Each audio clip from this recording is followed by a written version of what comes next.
নতুন সকাল, নতুন দিগন্ত। কুটুমবাড়ি ইকোস্টে থেকে বিদায় নিয়ে আমরা শুরু করছি ঝাড়গ্রামের এক দারুণ অভিযান। প্রথম গন্তব্য শতাব্দী প্রাচীন সাবিত্রী মন্দির, যেখানে ইতিহাসের প্রতিটি ইট যেন গল্প বলে। এরপর ঝাড়গ্রাম মিনি জু, যেখানে প্রকৃতির মাঝে বন্য প্রাণীদের সাথে এক অন্যরকম সাক্ষাৎ। রাজকীয় অতীতের ছোঁয়া নিতে আমরা চলে যাব ঝাড়গ্রাম রাজবাড়িতে, আর সবুজের মাঝে হারিয়ে যাব ক্রিস গার্ডেনের মনোরম পরিবেশে। আর সব শেষে আমলাচাটি ভেষজ উদ্যানে, যেখানে প্রকৃতি আর স্বাস্থ্য একসঙ্গে মিশে আছে। তাহলে তৈরি তো?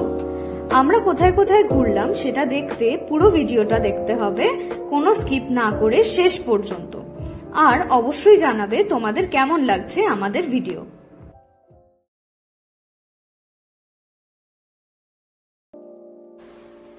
Good morning from Jhargram everyone. Welcome to our channel Soulmates on the Go. যেহেতু তোমরা জানো আমরা ঝাড়গ্রাম বেড়াতে এসেছি, আমরা আগের ব্লগে তোমাদের সাথে বাকিটা শেয়ার করেছিলাম যে আমরা কোথায় কোথায় ঘুরেছি। এখন আমরা আজকে বেরোবো, বেরিয়ে বাকি সাইট সিন কমপ্লিট করব, তোমাদের সাথেও শেয়ার করব জায়গাগুলো আর আমাদের এক্সপিরিয়েন্সেস গুলো। চলো বেরিয়ে পড়ি।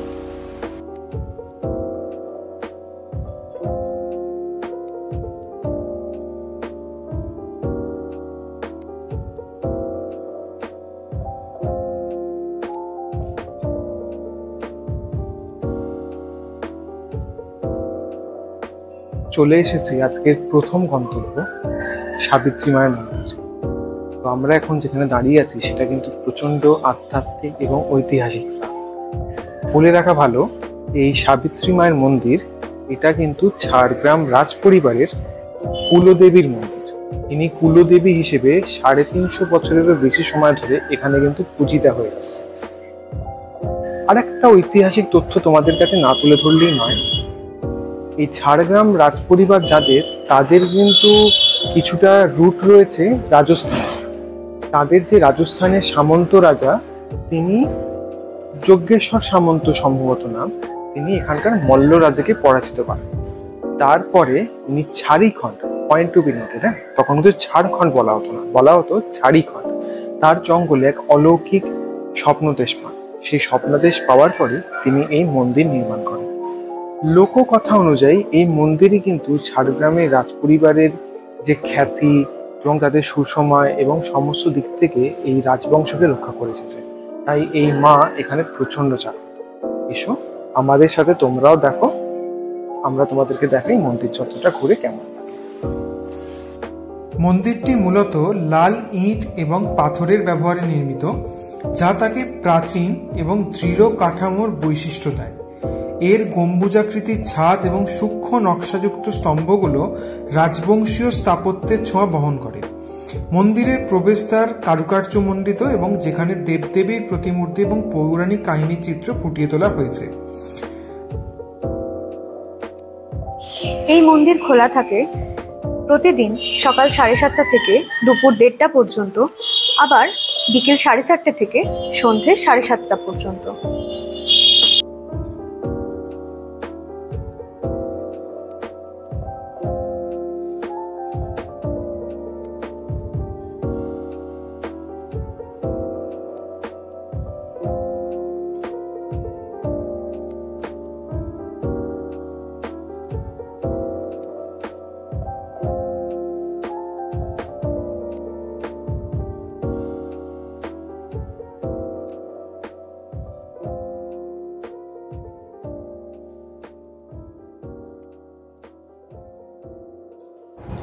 আমরা এখন শহরের ভেতর দিয়ে চলেছি ঝাড়গ্রাম জুয়ের দিকে। এটা স্টেশন ছাড়িয়ে রেল লাইন ক্রস করে যেতে হয়। ফেরার সময় পারলে তোমাদেরকে জায়গাটা দেখাবো। এখন তোমরা এই মনোরম দৃশ্যটা এনজয় করো।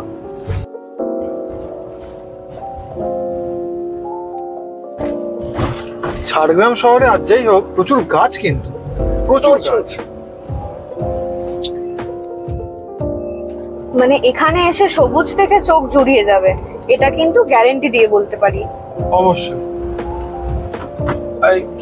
জঙ্গল মহল, কি বলে, জঙ্গল মহল জুলজিক্যাল পার্ক। হ্যাঁ, মিনি জু। মিনি জু এই সামনে। এটাকে ডিয়ার পার্কও বলে। আচ্ছা, অসাধারণ রাস্তা, চোখ জোড়ানো, মন জোড়ানো। তাই আমরা যেটা দেখছি সেটাই কিন্তু তোমাদের সাথে শেয়ার হচ্ছে, যাতে তোমরা আমাদের সাথে মনের সাথে চোখের সুখটা যেন নিতে পারো। আমাদের সাথে থেকে আমাদের পুরো জার্নিটা তোমরাও যাতে এনজয় করতে পারো। এটা ঝাড়গ্রাম যে জু, তার পার্কিং। ওই জুটা যেখানে রয়েছে, যেতে যেতে রাস্তা ডান দিকে পড়বে, একটু সোজা এগিয়েই বাঁ দিকে পড়ে এই পার্কিংটা। পার্কিং ফিটা বলে দিই, 4 চাকা গাড়ির জন্য 50 টাকা পার্কিং ফি। মিনি বাস হলে, মানে যেটা সম্ভবত ট্রাভেলার টাইপের গাড়ি, সেটা 80, আর বড় বাস আনলে সেটা 150 টাকা। আমরা এখন এসে গেছি জঙ্গলমহল জুলজিক্যাল পার্ক বা ঝাড়গ্রাম জু বা ঝাড়গ্রাম ডিয়ার পার্ক। ওইখানে রয়েছে টিকিট কাউন্টারটা, ওই বাঁদিকে। আমরা ওখান থেকে টিকিট কাটবো। এখানে টিকিটের মূল্যটা আগে থেকে বলে দিই, এখানে 12 বছরের থেকে বেশি বয়স হলে টিকিটের দাম 25 টাকা, 3 থেকে 12 বছর হলে টিকিটের দাম 10 টাকা। আর নভেম্বর থেকে ফেব্রুয়ারি অবধি সকাল 9টা থেকে বিকেল 5টা অবধি খোলা থাকে। মার্চ থেকে অক্টোবর মাস অবধি সকাল 9টা থেকে বিকেল 6টা অবধি খোলা থাকে। এখানে এই জুটার মধ্যে সৃষ্টিশ্রী, মানে এখানে কিছু ঝাড়গ্রাম জেলার স্বনির্ভর মহিলাদের হস্তশিল্পের কিছু সম্ভার রয়েছে। দেখা যাক খোলা আছে কি, তাহলে আমরা একটু দেখতে পারবো।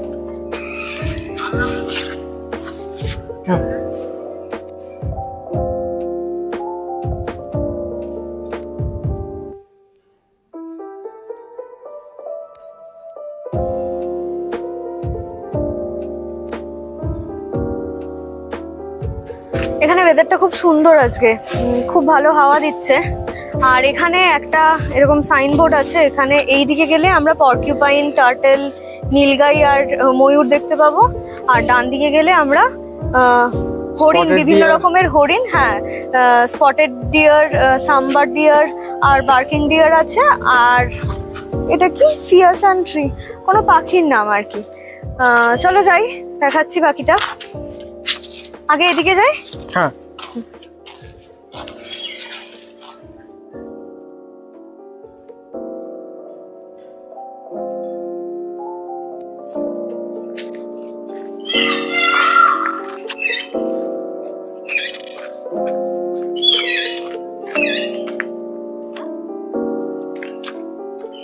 তোমাদেরকে দেখাই। এই জালের মধ্যে দিয়ে কতটা দেখাতে পারবো বুঝতে পারছি না, কিন্তু এইখানে রয়েছে এই ঝাড়গ্রাম মিনি জুতে ময়ূর। এখানে আমি দেখতে পাচ্ছি টোটাল 5টা ময়ূর।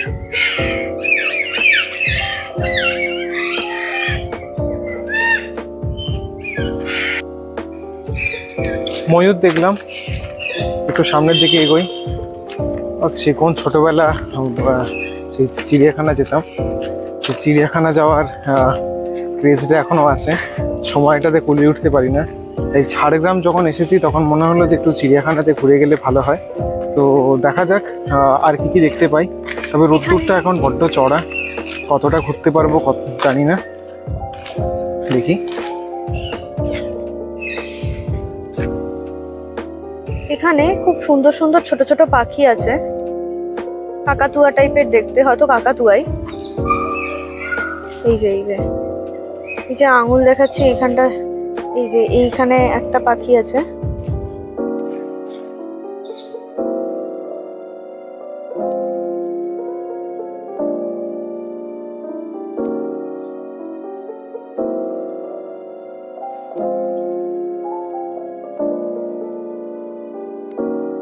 এখানে হচ্ছে অজস্র স্পটেড পন্ড টার্টল।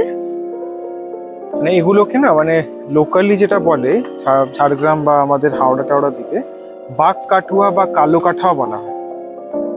এই যে একটু জুম করলাম, আশা করছি দেখতে পাচ্ছ তোমরা। প্রচুর আছে রে, প্রচুর আছে। এদিকে আরো কচ্ছপ আছে। হ্যাঁ, যাচ্ছি ওইদিকে। এইটা হচ্ছে শিলা কচ্ছপ, মানে হিল টার্টল বলা হয়। হ্যাঁ, ছোট্ট একটা কচ্ছপ দেখতে পাওয়া যাচ্ছে। হ্যাঁ হ্যাঁ। হ্যাঁ, এটা হচ্ছে নীলগাই বা ব্লু বুলও বলা হয়। এইটা হচ্ছে ওয়াটার লিজার্ড বলা হয় এটাকে, বাংলায় গোসাপ। হ্যাঁ। আমরা এখানে আজকে অনেকটাই ঘুরলাম, অনেকটা ঘুরে এই রোদও আছে তো এখন বেশ টায়ার্ড লাগছে। আমরা বেরিয়ে একটুখানি চা কফি কিছু খাবো, আর তোমাদের সাথে যতটা পেরেছি শেয়ার করার চেষ্টা করেছি। কিছু কিছু জায়গায় গেছি, ওখানে একটু লোকজন ছিল, আমরা খুব একটা ভালো শুট করতে পারিনি ওই জন্য। তো আমরা যতটা পেরেছি, যেগুলো ফাঁকা ছিল মোটামুটি তোমাদেরকে দেখিয়েছি। এবার আমরা এখান থেকে বেরোবো, বেরিয়ে আমরা প্রথমে যাব ঝাড়গ্রাম রাজবাড়ি, তারপর বাকি আরো 2-3টে জায়গা ঘুরবো, সেটাও তোমাদেরকে দেখাবো। চলো এখান থেকে বেরোই।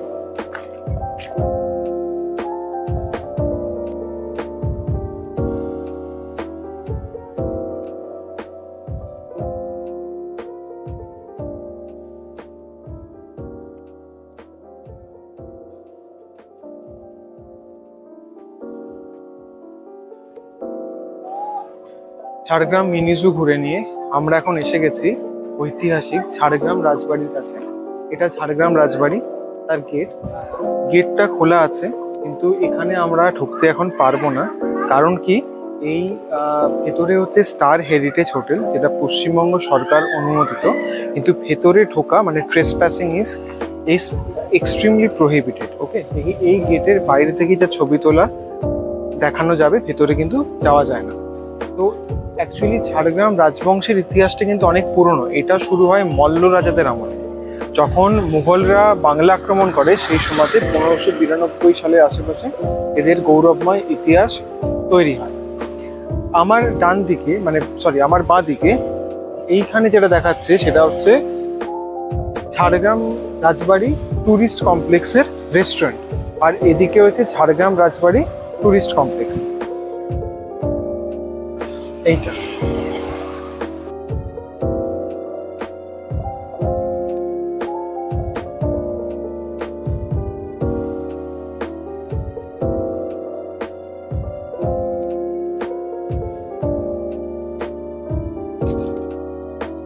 আমরা এখন এসে গেছি ঝাড়গ্রামের এই পার্কটাতে। এই পার্কটার নাম হচ্ছে ক্রিস গার্ডেন, ঠিক আছে। এখানে মানে অনেক রকম, এটা আমাকে বললো আর কি রিসর্টে, যেটা খুব সুন্দর জায়গা, একবার পারলে ঘুরে যেতে। তো এটার এন্ট্রি ফি হচ্ছে পার হেড 50 টাকা করে, আর 10 বছরের নিচে বাচ্চা হলে সেটা হচ্ছে 20 টাকা। ঠিক আছে, চলো একটু ঘুরে দেখি।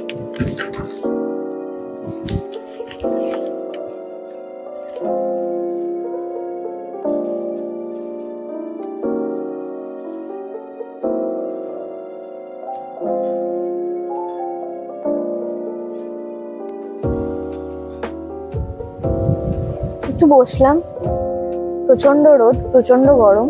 অ্যাকচুয়ালি ওয়েদারটা এতটা খারাপ নয়, এখানে রোদটা মারাত্মক আর একটু শুকনো গরম, ওই জন্য একটু কষ্ট হচ্ছে। যাই হোক, এখন বাজে দুপুর 1:15। আমাদের ঘোরা অলমোস্ট কমপ্লিট, আর একটা জায়গায় যাওয়া বাকি আছে, সেটাও তোমাদেরকে দেখাবো। এটা বেসিক্যালি একটা ইকো পার্ক টাইপের, মানে এখানে প্রচুর ফুলের গাছ আছে, বিভিন্ন কালারের, বিভিন্ন টাইপের।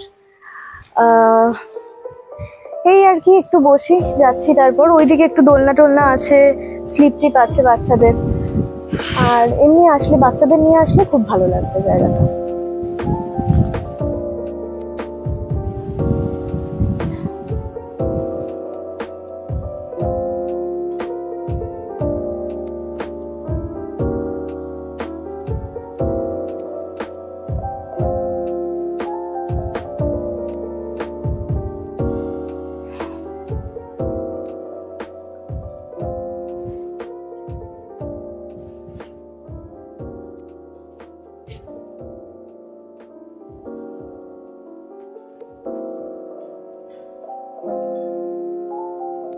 এটা মেনলি বাচ্চাদের জন্যই।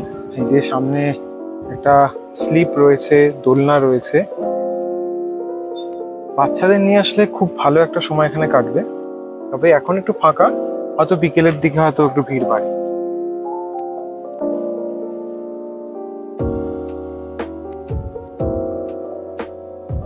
এইটা হচ্ছে ব্লু প্যারেট বার্ড। এখানে অ্যাকচুয়ালি একটা ছোট পাখিরালয় আছে, আমরা সেখানেই এসেছি।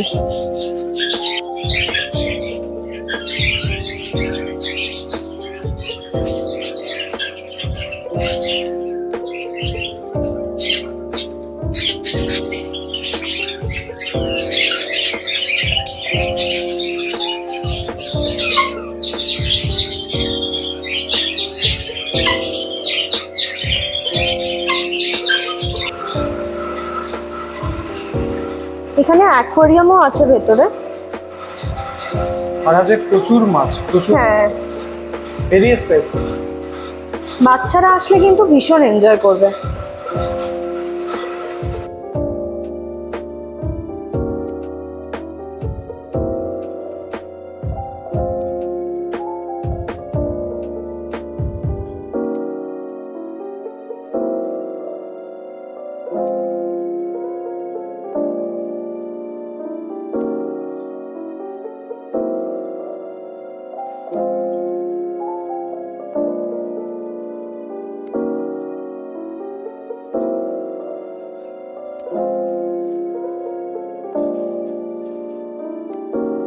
আমরা আজকের মতো এখানে ঘোরা শেষ করে এখান থেকে বেরিয়ে যাব আমলাচাটি ভেষজ উদ্যানে ঘুরতে।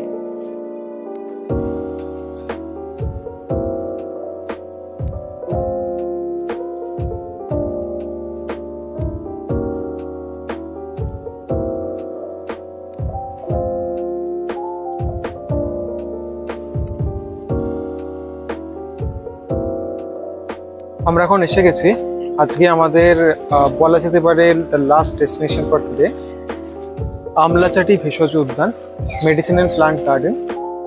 এখানে গাড়ি পার্কিং এর জন্য মোটামুটি 4 হুইলারে লাগে হচ্ছে 10 টাকা, আর সাইকেল বা বাইকের ক্ষেত্রে 5 টাকা, আর এন্ট্রি ফি হচ্ছে 5 টাকা।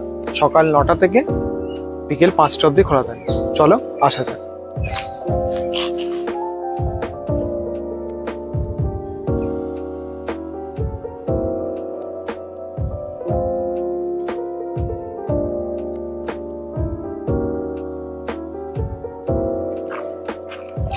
এখানের বিশেষত্ব হলো এই জায়গাটায় প্রত্যেকটা গাছের কোনো না কোনো মেডিসিনাল ভ্যালিউ আছে, যেগুলো আমরা দৈনন্দিন জীবনে এবং বিভিন্ন ক্ষেত্রে এমার্জেন্সির ক্ষেত্রে ব্যবহার করি। এইগুলো থেকে ওষুধ তৈরি হয়। এর প্রত্যেকটা গাছের আলাদা আলাদা মেডিসিনাল প্রপার্টি আছে, যেগুলো ওই গাছগুলো সমেত সামনেটাতে একটা বোর্ডে প্রত্যেকটার ইন্ডিভিজুয়ালি লেখা আছে। আর হ্যাঁ বাবা,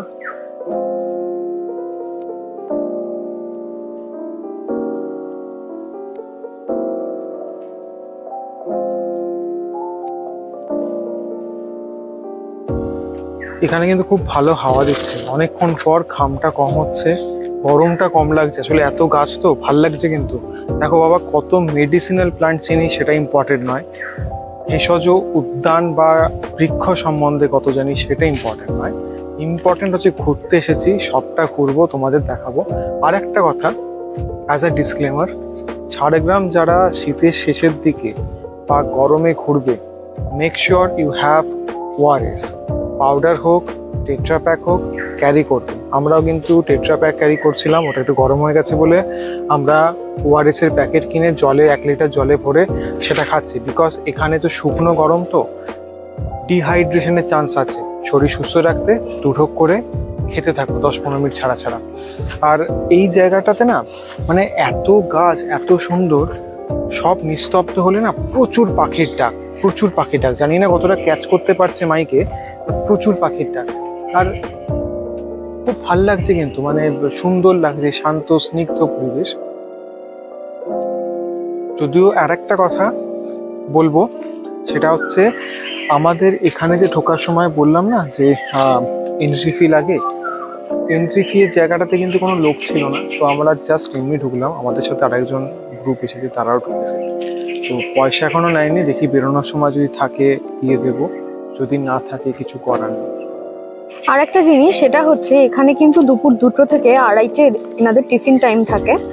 তো ওই টাইমটা একটুখানি অ্যাভয়েড করবেন যখনই আপনারা আসবেন।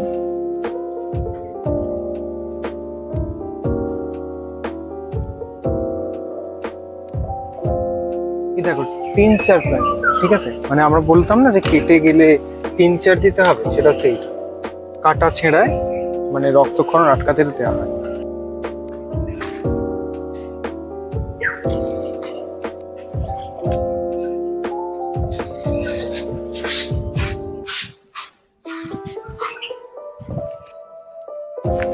এখানে বেশ কিছুটা ভেতরে ঢোকার পর ওনাদেরই ছোট ছোট কটেজের মতো আছে। তো এখানে যারা ভেতরে আর কি কাজ করে তাদের, তো তো এখন যেহেতু টিফিন টাইম চলছে, বাইরে মেন এন্ট্রান্সে কাউকে পাইনি, যেমনটা তোমাদেরকে বললাম। ভেতরে ঢোকার পর এখানে ওনারা টিকিট কেটে দিলেন। এগুলো হচ্ছে 5 টাকা করে এন্ট্রি ফি। এই যে এগুলো প্রবেশ মূল্য, এটা দুটো নিয়েছি। আর পার্কিং এর জন্য 10 টাকার একটা এরকম স্লিপ দিয়েছে।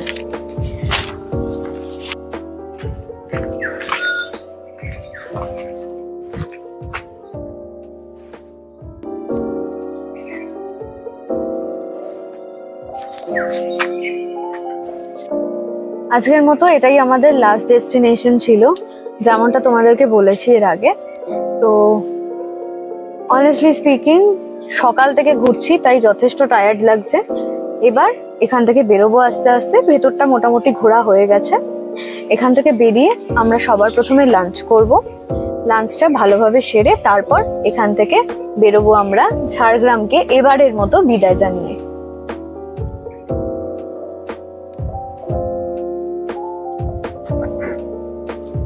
আমরা এখন বেরিয়ে গেছি এখান থেকে।